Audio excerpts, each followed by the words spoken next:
Autopal TV, aujourd'hui en direct de Dève, nous sommes en compagnie de Bastien Marguerite Garin, candidat à la législative partielle de la 6e circonscription qui se déroulera après de multiples décalages dus à l'état sanitaire le 30 mai et 6 juin. Bonjour Bastien Marguerite Garin, pouvez-vous nous dire qui êtes-vous pour nos internautes qui ne vous connaissent pas encore?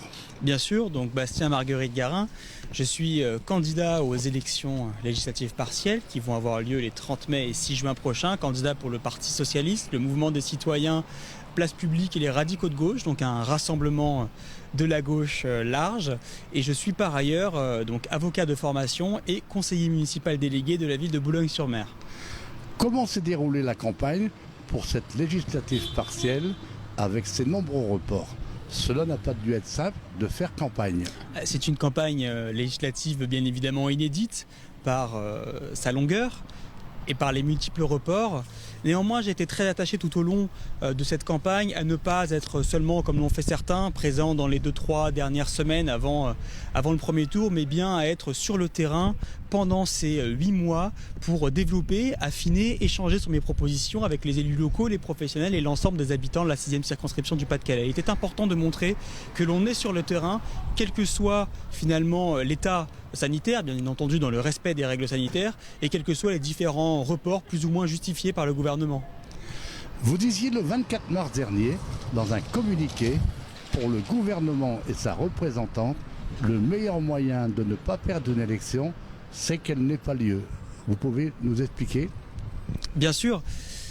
Pendant des semaines, voire des mois, le gouvernement, notamment dans des réponses qui ont été faites à des questions à l'Assemblée nationale, expliquait que dans le cadre d'une campagne électorale en période donc de crise sanitaire comme nous la connaissons, ce qui finalement pouvait porter un risque sanitaire n'était pas les opérations de vote, qui ne sont finalement pas plus dangereuses que d'aller faire ses propres courses, et peut-être moins parce que mieux encadrées, mais bien la campagne elle-même. Or, la dernière annulation du scrutin a été faite à une semaine à peine de la fin de la campagne, et donc la campagne elle-même était terminée, il ne restait plus que les opérations de vote. C'est donc bien la preuve qu'à contrario de ce qui avait été dit par le gouvernement, ils ont considéré au dernier moment qu'ils pouvaient utiliser finalement un prétexte pour annuler une élection que, selon toute évidence, leurs représentants s'apprêtaient à perdre lourdement. Vous avez été adoubé par des ténors du PS régional qui vous soutiennent. N'est-ce pas pour vous une lourde responsabilité pour un homme de 30 ans? J'ai la chance et l'honneur d'être soutenu par des figures nationales comme Martine Aubry ou Frédéric Cuvillier, régionales comme Daniel Percheron ou Jean-Claude Leroy, mais aussi locales comme le maire de Dèvres, Madame la maire de Longfossé et bien d'autres élus et conseillers départementaux qui me soutiennent. Il est important de garder ce lien pour montrer l'implication que l'on a à la fois à travers les valeurs de gauche que je défends, d'égalité, de justice sociale et d'écologie, mais aussi grâce au soutien massif des élus locaux, l'implantation locale et l'importance que j'accorde aux échanges finalement avec ces élus locaux qui sont eux les meilleurs représentants de la population, de ses aspirations et des besoins du territoire que j'entends défendre à l'Assemblée nationale. Si vous deviez dresser un bilan de votre circonscription actuellement, qu'en diriez-vous? C'est une circonscription très grande, elle fait 164 communes, elle comprend à la fois des bourgs-centres avec des problématiques plus urbaines et bien évidemment de la ruralité, des enjeux qui sont ceux plus de l'intérieur des terres et des enjeux qui sont très littoraux avec le site des Deux Caps, et pour autant il y a un grand nombre de problématiques qui sont communes, des problématiques bien évidemment sanitaires, d'accès au vaccin, alors que notre gouvernement a finalement lésé, méprisé notre département pendant de longues semaines sur cette stratégie vaccinale.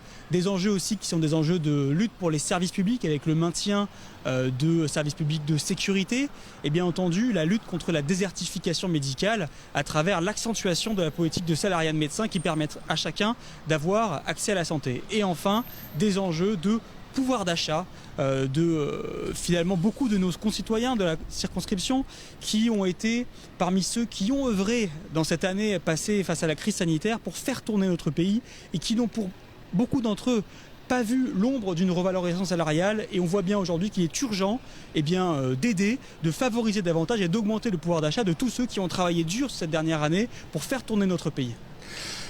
Vous dites un homme de terrain, quelle est votre journée de tous les jours? Eh bien, comme beaucoup de monde, j'ai une activité professionnelle qu'il faut que j'assure. Et lorsque je suis en campagne et sur le terrain, et je serai amené à l'être de plus en plus dans les prochaines semaines jusqu'au 30 mai, eh bien, je suis attaché au fait de me déplacer partout sur le terrain pour rencontrer les élus locaux, pour rencontrer finalement les professionnels, les associations et bien entendu l'ensemble des habitants de la 6e circonscription pour leur présenter mes propositions, échanger avec eux, et éventuellement faire évoluer ces propositions face à leurs idées, leurs initiatives et toutes les bonnes finalement perceptions qu'ils peuvent m'apporter. Et donc c'est vraiment ce travail-là que j'essaie de faire, être au plus proche des concitoyens et de la 6e circonscription du Pas-de-Calais. Alors justement, donc, quelles sont vos préoccupations actuelles ainsi que celles des personnes que vous rencontrez? Bien, je le disais, c'est à la fois l'accès au vaccin et le fait de pouvoir avoir une politique sanitaire efficace, alors que finalement le département du Pas-de-Calais est un des moins bien dotés en infrastructures de santé. Il faudra que cela change et qu'il y ait un investissement massif de l'État à ce sujet-là. C'est aussi donc une lutte pour le maintien des services publics dans nos communes, dans nos villes et villages, et donc les services publics de sécurité, les services publics de santé, les services publics de l'éducation, alors que 18 écoles ont fermé dans la circonscription, alors que le gouvernement s'est engagé à n'en fermer aucune. Et c'est donc un mensonge contre lequel il faut lutter, et une préoccupation et un engagement fort pour la justice sociale et le pouvoir d'achat. Alors Frédéric Quevelier a dit de vous: avec Bastien, nous ne voulons pas prendre une revanche, mais faire œuvre de clarté. Pouvez-vous expliquer cette phrase? Bien sûr, c'est une candidature claire de gauche, soutenue par les partis et élus de gauche, quand d'autres se prétendent de gauche, mais n'ont finalement le soutien que d'un gouvernement de droite. Et donc nous sommes clairs dans les formations politiques que nous représentons, mais surtout dans les idées et les valeurs que nous portons, des valeurs d'égalité, des valeurs de justice sociale et des valeurs d'écologie au service de la 6e circonscription du Pas-de-Calais. En 2017, vous avez appelé à voter Macron, mais vous le regrettez depuis car vous vous estimez trahi devant une politique gouvernementale de droite libérale. Pouvez-vous expliquer cette trahison? Comme d'autres, j'ai pris cette responsabilité afin d'éviter le risque Front National qui était réel. Mais aujourd'hui, on voit bien en réalité que la seule stratégie qui est celle du gouvernement, qui est de droite de plus en plus libérale, est de faire monter le Front National pour se poser finalement en seul opposant. Et bien ça, c'est une trahison des idéaux républicains et de tous ceux qui ont pris, quelles que soient les divergences politiques qu'ils pouvaient avoir avec Emmanuel Macron, qui ont pris la responsabilité finalement de faire ce choix pour éviter le Front National. Et bien aujourd'hui, nous avons quelqu'un au pouvoir qui fait tout pour favoriser le Front National. Il est d'ailleurs plus haut que jamais, afin de se poser en seule alternative. Là, il a trahison des idéaux républicains qui l'ont porté au pouvoir. Il l'a oublié. Et bien il s'agit à présent de mettre un carton rouge à ce gouvernement, à la fois pour lutter contre sa politique libérale et pour lutter contre la politique qu'il met en place afin de favoriser le Front National pour se poser comme seul opposant. C'est une trahison des idéaux républicains qui l'ont porté au pouvoir. Alors nous sommes aujourd'hui, pour terminer cette interview, à Dèvres, donc Dèvres bien connu. Un petit clin d'œil, bien sûr, on parle beaucoup de métiers d'art aujourd'hui, donc quelques mots. Bien sûr, nous sommes à Dèvres, cœur finalement de l'artisanat et du commerce local, à travers bien entendu son artisanat bien connu, le musée de la faïence de Dèvres, mais aussi le village des métiers d'art qui est celui de l'agglomération, qui est placé à Longfossé, donc tout proche.